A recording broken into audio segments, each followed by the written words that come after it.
তখন মধ্যরাত্রি। নদীর ধারের শ্মশানের লালাভো আলোর রেখা দেখা যাচ্ছিল। নদীর খোলা হাওয়ায় মন্ত্র পড়ার শব্দ কানে আসছে। শ্মশানে যেখানে চিতা সাজিয়ে মৃতদেহ পোড়ানো হয়েছিল, সেই জায়গায় ছক কেটে চণ্ডালের হাড় সাজিয়ে তন্ত্রক্রিয়ায় ব্যস্ত ছিল একটি অল্প বয়সী ছেলে। তার পরিধানের বস্ত্র গাঢ় রক্তবর্ণ, গলায় ঝোলানো নরকরটির মালা, পাশে প্রজ্বলিত অগ্নিশিখা তার মুখটাকে এক অদ্ভুত রহস্যময় করে তুলেছিল। উচ্চ কণ্ঠে মন্ত্র পড়তে লাগলো সে। দূরে এক দঙ্গল শিয়াল একসাথে ডেকে উঠল। ঘন কালো অন্ধকারে কোথায় যেন রাতচরা পাখি চেঁচিয়ে তার উপস্থিতি জানাচ্ছিল। কিছুক্ষণ পর তন্ত্রক্রিয়া শেষ করে সে পোড়া ছাইয়ের ভিতর থেকে তুলে আনলো একটা মাদুলি। তার রহস্যময় মুখটাতে যেন মৃদু হাসি খেলে গেল। স্বস্তির নিঃশ্বাস ছেড়ে সে ধীর পায়ে সেখান থেকে প্রস্থান করল।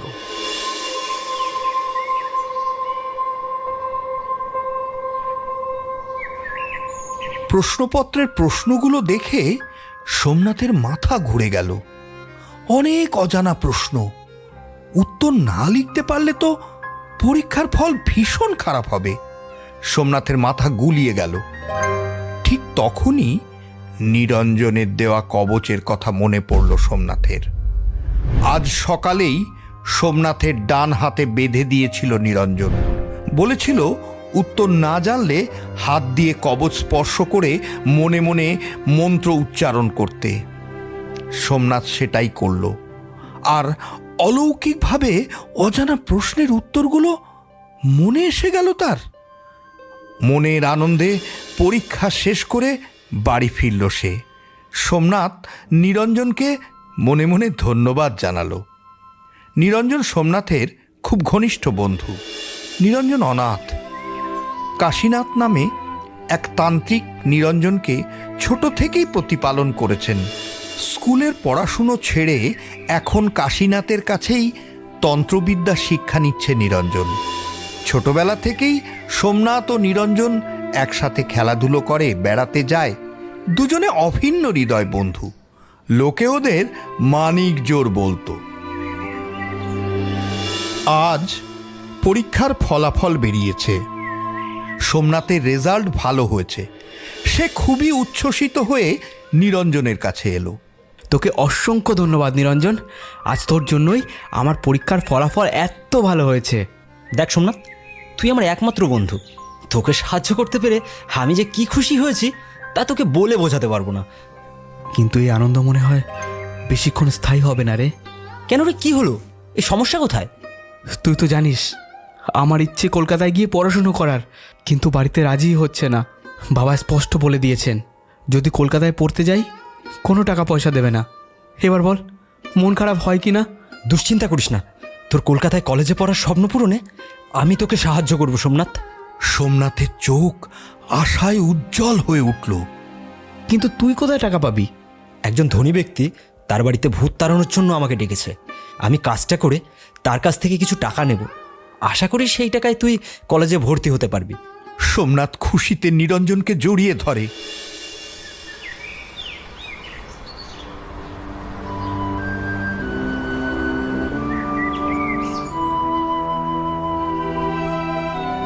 কিছুদিন পরে নিরঞ্জনের দেওয়া টাকা নিয়ে সোমনাথ কলকাতার কলেজে ভর্তি হয়।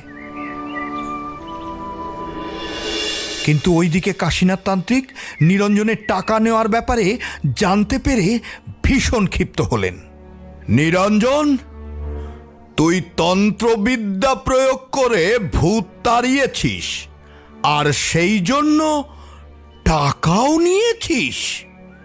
তুই জানিস না এটা ঘোরতর অন্যায়। আজ থেকে তোকে আর কোনো তন্ত্র শিক্ষা আমি দেব না। নিরঞ্জন কাকুতি মিনতি করতে লাগলো। আর কোনোদিন এ ভুল করবো না গুরুজি, আমায় ক্ষমা করে দিন। বিশ্বাস করুন, অত্যন্ত প্রয়োজনে টাকা নিতে বাধ্য হয়েছি আমি। কাশীনাথ তান্ত্রিক কোনো কথাই শুনলেন না।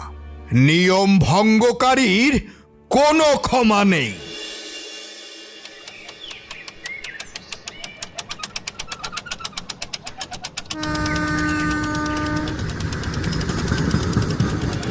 কয়েকদিন পরে নিরঞ্জন দেখল কাশীনাথ তান্ত্রিক মতিলাল নামের একটি ছেলেকে তন্ত্রবিদ্যা শেখাতে শুরু করেছেন।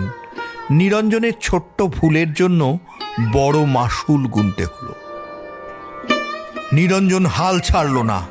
কাশীনাথ তান্ত্রিক যখন মতিলালকে তন্ত্রবিদ্যা শিক্ষা দিতেন, তখন নিরঞ্জন লুকিয়ে শিখে নিতে লাগল। নিরঞ্জন তার গুরু কাশীনাথ তান্ত্রিকের উচ্চারিত মন্ত্রগুলি শুনে নিয়ে লিখে নিত, যাতে ভুলে না যায়। এইভাবেই দিন কাটতে থাকে। সোমনাথ শহর থেকে গ্রামের বাড়িতে খুব কমই আসে। এক বছর বর্ষায় নদীর বাঁধ ভেঙে গিয়ে নিরঞ্জনের গ্রাম প্লাবিত হয়ে গেল। হঠাৎ করে বন্যা হওয়ার জন্য অনেকেই প্রাণ বাঁচাতে ঘরের মূল্যবান জিনিস ছেড়ে রেখে এসেছিল। অনেক গ্রামবাসী গ্রামের স্কুলে আশ্রয় নিয়েছিল। কাশীনাথ তান্ত্রিক, নিরঞ্জন এবং মতিলালও সেখানে আশ্রয় নিয়েছিল। মতিলাল ছিল বদমাশ স্বভাবের। এই বিপর্যয়ের সময়ও তার মাথায় দুষ্ট বুদ্ধি মাথা চাড়া দিয়ে উঠল। তন্ত্রমন্ত্রের মাধ্যমে দুটি প্রেতাত্মাকে বশ করে ফেলল মতিলাল। তাদের প্রেত জনম থেকে মুক্তি দেবে এই আশ্বাস দিল। তোরা যা, গ্রামে কার কার বাড়িতে মূল্যবান কি কি জিনিস আছে দেখে এসে জানা আমাকে। আমার কথা মতো কাজ করলেই তোদের মুক্তি দেব, না হলে এমন অবস্থা করব কখনো তোদের আত্মার মুক্তি হবে না। প্রেতাত্মারাও মতিলালের হুকুম পালন করল। বন্যা প্লাবিত গ্রামের ধনী দরিদ্র সকলের ঘরে গিয়ে দেখে এলো কার কোথায় মূল্যবান জিনিস আছে। মতিলাল আগেই কলা গাছের ভেলা তৈরি করে রেখেছিল। রাতের অন্ধকারে ভেলায় চেপে আপাদমস্তক ঢাকা দিয়ে প্রেতাত্মাদের নির্দেশিত বাড়িগুলো থেকে সোনা দানা ও অন্যান্য মূল্যবান জিনিস বের করে আনলো। কেউ জানতে পারল না। ধীরে ধীরে বন্যার জল কমে গেল। যে যার বাড়ি ফিরে গেল। মতিলাল কিন্তু প্রেতাত্মাদের মুক্তি দিল না। তাদের দিয়ে আরও দুষ্কর্ম করাতে লাগলো। একসময় প্রেতাত্মারা দুষ্কর্ম করতে রাজি হলো না। জীবিত অবস্থায় তো আমরা অনেক পাপ কাজ করেছি, প্রেতাত্মা হয়েও আমাদের এত পাপ কাজ কেন করাচ্ছ?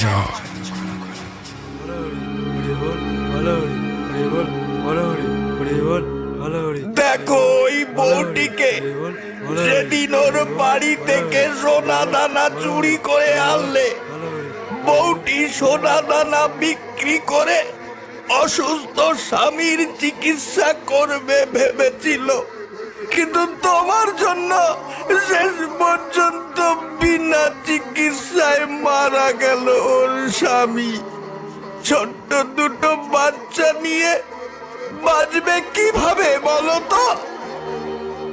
চুপ কর, ভূতের আবার দয়া মায়া।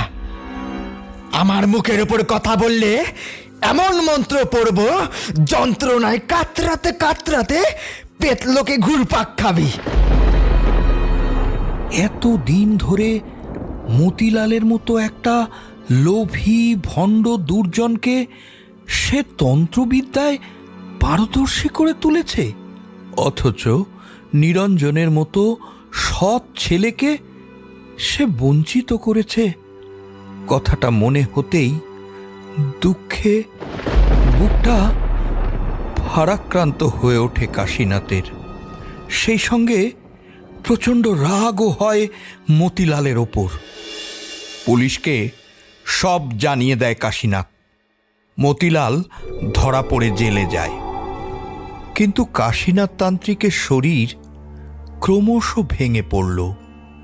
নিরঞ্জন তার সেবা করতে লাগল।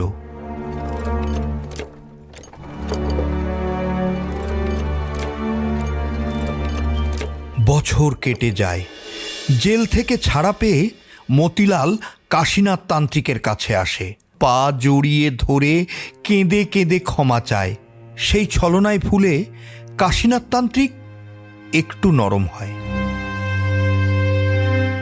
দেখ নিরঞ্জন, তান্ত্রিক বাবাকে সুস্থ করে তুলতে হলে বিশেষ একটি আরোগ্য যজ্ঞ করতে হবে।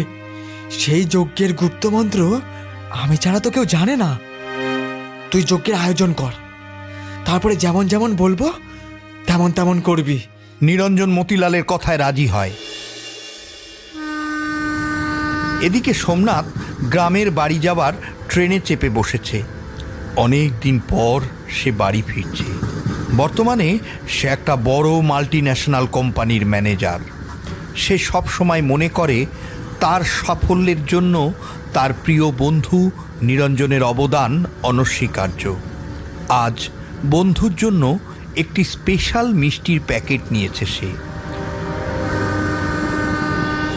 স্টেশন থেকে সোজা বন্ধুর বাড়িতেই যাবে সে। তাকে দেখে নিরঞ্জন নিশ্চয়ই চমকে যাবে। এসব কথা ভাবতে ভাবতে সোমনাথ নিরঞ্জনের বাসস্থানের দিকে পা বাড়ালো। নিরঞ্জনের বাড়ি ছিল শ্মশানের কাছেই। নিরঞ্জন শ্মশানে যজ্ঞে ব্যস্ত ছিল। অন্যদিকে মতিলাল কিছু একটা আছিলায় নিরঞ্জনের ঘরে শুয়ে থাকা কাশীনাথ তান্ত্রিকের ঘরে ঢুকল। চোখ মুখে তার শয়তানের হাসি। মতিলাল কাশীনাথের গলা চেপে ধরল। কাশীনাথ ছটফট করতে করতে গলা থেকে হাত ছাড়াতে চেষ্টা করে, কিন্তু মতিলালের বলিষ্ঠ হাত সাঁড়াশির মতো চেপে বসেছে তার গলায়। তোর জন্য আমাকে জেলে যেতে হয়েছিল, এবার ফল ভোগ কর। কাশীনাথ তান্ত্রিক ক্রমশ মৃত্যুর কোলে ঢলে পড়ল। ঠিক সেই সময় বাইরে থেকে কারো চিৎকার শোনা গেল। মতিলাল ছুটে বেরিয়ে যেতে চাইল ঘর থেকে। সেই মুহূর্তে কারা যেন মতিলালের ওপর ঝাঁপিয়ে পড়ল। মতিলাল মাটিতে পড়ে গেল।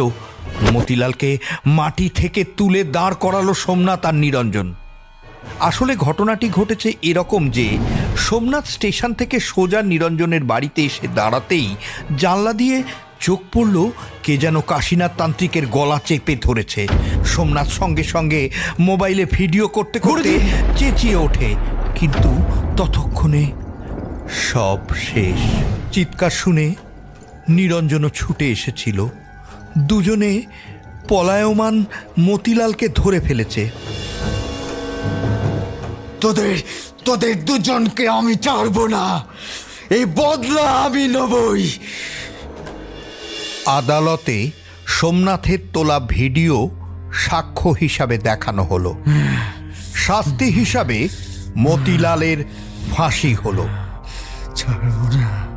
ছাড়বো না, কাউকে ছাড়বো না।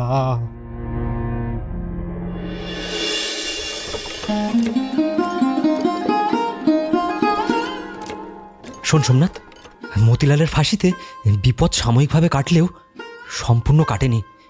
মতিলাল ভূত হয়েও প্রতিশোধ নিতে পারে। তুই এই মন্ত্র রেকর্ড করা টেপ রেকর্ডারটা রাখ, সব সময় কাছে রাখবি।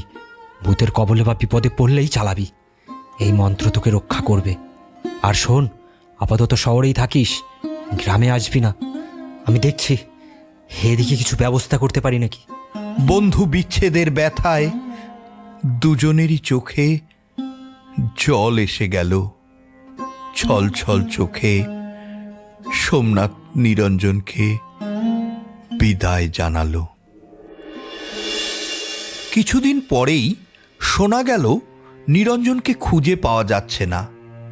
নিরঞ্জনের সঙ্গে কাটানো পুরনো স্মৃতিগুলো সোমনাথের মনে ভেসে উঠল। অ্যালবামের ছবিগুলো দেখতে দেখতে চোখ দিয়ে জল গড়িয়ে পড়ল। সময়ের স্রোত বয়ে চলল। একসময় শহরেই সোমনাথ বিয়ে করে ফেলল। বেশ কিছুদিন পর সোমনাথ তার মায়ের অসুস্থতার খবর পেয়ে স্ত্রীকে নিয়ে গ্রামে এলো।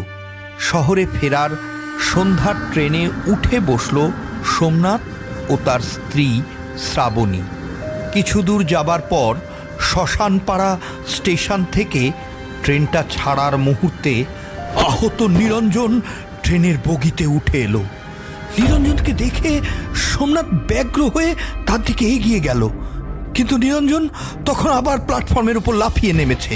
সোমনাথও লাফিয়ে পড়ল প্ল্যাটফর্মের উপর, টাল সামলাতে না পেরে হুমড়ি খেয়ে পড়ল মাটিতে। ট্রেনের কামরার মধ্যে সোমনাথের স্ত্রী শ্রাবণী রয়ে গেল। আধো আলো আধারে নিরঞ্জন প্ল্যাটফর্মের মেঝেতে একপাশে কাত হয়ে শুয়েছিল। সোমনাথ নিরঞ্জনকে নাম ধরে ডাকতে ডাকতে তার হাত ধরে টান দিল ওঠানোর জন্য। অবিশ্বাস্যভাবে নিরঞ্জনের হাতটা খুলে এলো সোমনাথের হাতে। হতচকিত সোমনাথ অন্য হাতটা আবার টানতে সেটাও খুলে এলো। এবার নিরঞ্জনের রূপ পরিবর্তন হয়ে গেল, পরিণত হলো মতিলালের অবয়বে। বিরাট হাসিতে ফেটে পড়ল সে। খুলে আসা হাত দুটো সোমনাথের গলা টিপে ধরলো। আমার স্বপ্ন চোরমার করেছিস তোরা, আমার জীবন কেড়ে নিয়েছিস, তোর বউকেও মেরে ফেলবো, এবার দেখ কেমন লাগে। কোনো রকমে সোমনাথ হাত দুটো ছাড়িয়ে ফেললো। ঠিক সেই সময় সোমনাথের ফোন বেজে উঠল। হ্যালো সোমনাথ, কোথায় তুমি? বাঁচাও আমাকে, এই প্রেতাদাদের হাত থেকে আমাকে বাঁচাও। শ্রাবণী, ব্যাগ থেকে টেপ রেকর্ডার বের করে এক্ষুনি চালু করো। রেকর্ডিং করা মন্ত্র চালালে পেতার তারা কিছুই করতে পারবে না। আচ্ছা ঠিক আছে, দাঁড়াও, তাই করছি। তারপরেই সোমনাথ শুনতে পেল টেপ রেকর্ডারের শব্দ, কিন্তু পরক্ষণেই সেটা থেমে গেল আর টেপ রেকর্ডার ভাঙার আওয়াজ শোনা গেল। শ্রাবণী তুমি ঠিক আছো? ওপার থেকে কোনো উত্তর এলো না, বাঁচাও, শুধু সোমনাথ, বাঁচাও! শ্রাবণীর আর্তচিৎকার শোনা গেল। আমার শ্রাবণীকে কেন মারলি মতিলাল? ও তো কোনো দোষ করেনি। তোর বউকে মেরে ফেললাম, নিরঞ্জনকে আগেই মেরেছি, এবার তোর পালা।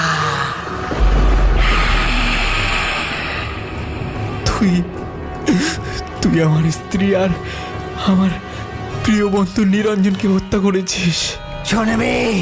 শুনবি কেমন করে তাকে মেরেছি? তবে শোন। নিরঞ্জন নদীতে স্নান করতে নেমেছিল। ঠিক সে সময় গলায় ঝোলানো মন্ত্রপুত মালা কোনোভাবে খুলে যায়, আর জলের নিচে মন্ত্র শোনা যায় না। মতিলালের ভূত সেই সুযোগে সদ্ব্যবহার করে, নিরঞ্জনকে জলের নিচে টেনে নিয়ে গিয়ে হত্যা করে। এখন তোকে কে বাঁচাবে সোমনাথ? এখনই তোর ঘাড় মটকাও। ঠিক তখনই অন্ধকার পুরে বেরিয়ে এলো কাশীনাথ তান্ত্রিক। মন্ত্র উচ্চারণ করতে করতে মতিলালের ওপর তন্ত্রজাল প্রয়োগ করলেন, কিন্তু মতিলাল নিজেকে বাঁচিয়ে নিল। মতিলাল ঘুরে দাঁড়িয়ে এবার কাশীনাথ তান্ত্রিকের ওপর শয়তানি জাদুবিদ্যার অস্ত্র ছুড়ে দিল। কাশীনাথ এবার এক আশ্চর্য কায়দায় মতিলালের অস্ত্রকে ধরে পুনরায় মতিলালের দিকে ছুড়ে দেয়। মতিলাল নিজের অস্ত্রে নিজেই ঘায়েল হয়। কাশীনাথ মতিলালের দুরাত্মাকে বন্দি করে রাখে। শোনো সোমনাথ, মতিলালের আত্মাকে মুক্তি দেওয়ার জন্য ওর বংশের কাউকে গয়ায় গিয়ে পিণ্ড দান করে আসতে হবে। তুমি যত তাড়াতাড়ি সম্ভব সেটার ব্যবস্থা করবে।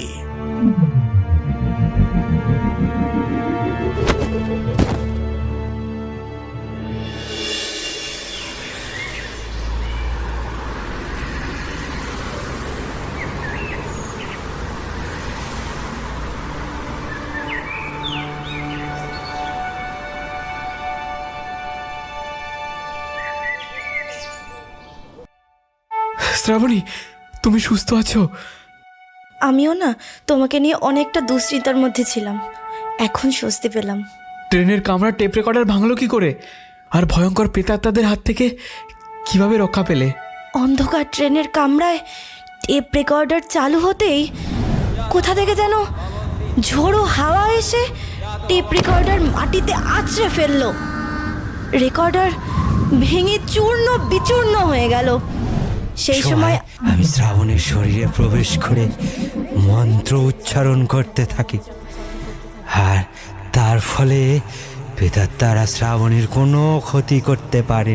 নিরঞ্জন, তুই আমার জন্য যা করেছিস তার জন্য আমি তোর কাছে চিরকৃতজ্ঞ থাকবো। আমায় ছেড়ে যাস না ভাই। তা হয় না ভাই সোমনাথ, আমার সময় ফুরিয়ে গেছে।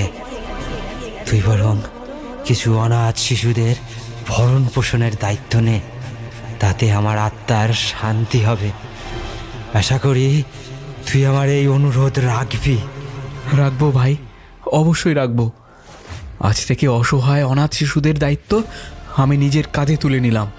পরম শান্তি পেলাম সোমনাথ, পরম শান্তি। এখন আমার আত্মা মুক্তি পেয়েছে।